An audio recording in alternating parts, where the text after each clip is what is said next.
Hello. It is Monday, the 15th of June, a new week coming to the end. This is the second last week for most of us. Some of you are on your last week. I always find it this time of the year, I'm very jealous of those who've taken the extra week at the end off. But then I remember I had a lovely week in May, and they didn't. But nonetheless, let me be jealous of you. Today I want to give you an update on the unconvention. Things are really heating up, and I don't mean that in a bad way. I put a question. I've been putting questions up all of last week, but the question on Friday really got the biggest reaction of all, which is why is it the case that teachers do not require specialised training in SEN? And it basically this conversation is still going on, and people are responding mainly in one of two camps, and the first one is it should be part of all teacher training, so all teachers should be trained in special education, and the other is absolutely this is something that needs to happen. Teachers should be trained in special education. I don't know if my thoughts are of any use to you. Again, this is not an area of expertise for me. I'm just looking at it from my own point of view. I sit somewhere in the middle maybe, but I have bigger questions really to ask as well on this, which I hope you'll indulge me in. I think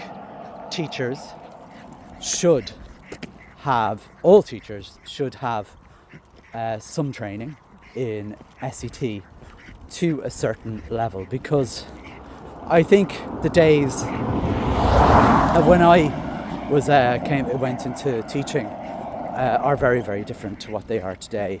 When I was teaching, most of the children in my class with additional needs would have had what would be called mild needs, and I think as a teacher I would have been very well equipped to deal with many of those sort of basic, I'll call it level one, even though I'm using that language not in the professional sense of how the NCSE would describe level one or any of the other agencies.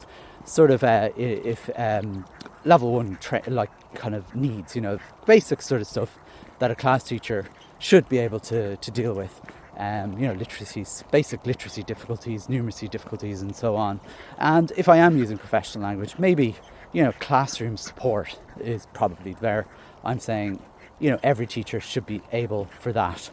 For me, I feel that once you get into school support plus territory, so I mean the grey area there being school support, where again I think teachers should be trained up to that level, but when it gets to plus level, or when it gets to a situation where children's needs are quite complex. So today in most primary classrooms, we're not looking at children with one need, and it's a literacy or a numeracy need. I think teachers should be qualified for that, but it's when it comes to the other stuff, the emotional behavioural end of things, the anxiety end of things, the sort of stuff that I think psychologists and occupational therapists and speech and language therapists are able for. I think that's where the teacher's role may have to change. We can't be experts at everything, and I think yes, we can maybe get some level one, to use that term again, in speech and language, in occupational therapy, in that we might be advised by an OT or an SLT some basic things that can be done in a classroom. I think that's probably acceptable, but once it gets a little bit more complex than that, I think this is where we need specialised training. And I guess my question then here is, should that be a specialised role for a teacher, or are we going to the point where we're actually looking to bring in specialists in different areas like the OTs, the SLTs? It then asks me another question.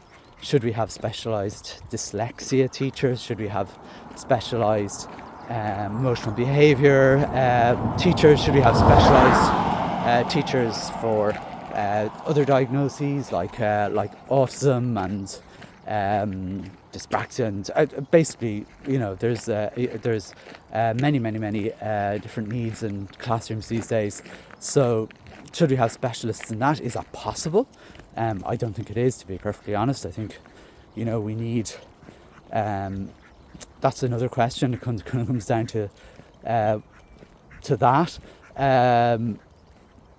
But I guess then the final thing for me is, where does the teacher's job start and end when it comes to having enough expertise in terms of special education, and where do specialists kick in who aren't teachers, and then how do they work together?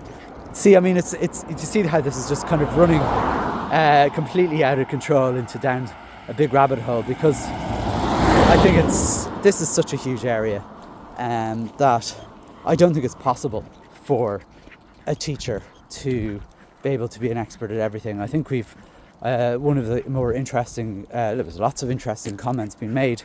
An interesting comment that was made was, teachers are often calling for specialist music teachers, specialist PE teachers, specialist art teachers, and I loved one particular comment. I won't name because they said, "Let the pylon begin." Specialist Irish teachers. I think these things seem to be in the question of teachers. When it comes to special education, do we hear about special education needs teachers? And certainly, that's been divisive.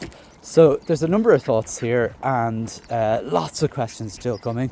I'm going to go through all of the comments over the next day or two and try and eke out a few more questions that we can discuss, because I think we're really only scratching the very, very small surface of the world of special education. The theme is Save Special Education, and I feel we're only in the kind of classroom at the moment and dealing with sort of level 1 needs rather than some of the more specialist sort of areas. I mean, I do, and I will be asking, I want to be asking about autism classes. That should be coming up very shortly as a question, and asking, are they the solution? I'll be really interested in that, because I know of some teachers I know of some people who have said that there's no research whatsoever into the effectiveness of autism classes. And then I have some people who have been in autism classes, and they say it saved their education. So massive questions. And the final point on this really is, we're always very tempted, and I think I'd be guilty of this as well, of being very inward looking. What does special education look like in other countries? Some of the comments that came in is, we should look at Spain. How do they model that? And I think somebody mentioned Slovenia, and I can't remember the other country.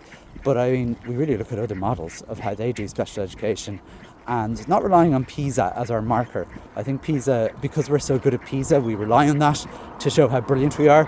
But are our schools, I suppose we have to look at other metrics around success rather than our literacy and numeracy scores, because while literacy and numeracy are important, obviously, well-being, as we know, and I don't like that word, is fastly becoming as important aspect of what schools are for.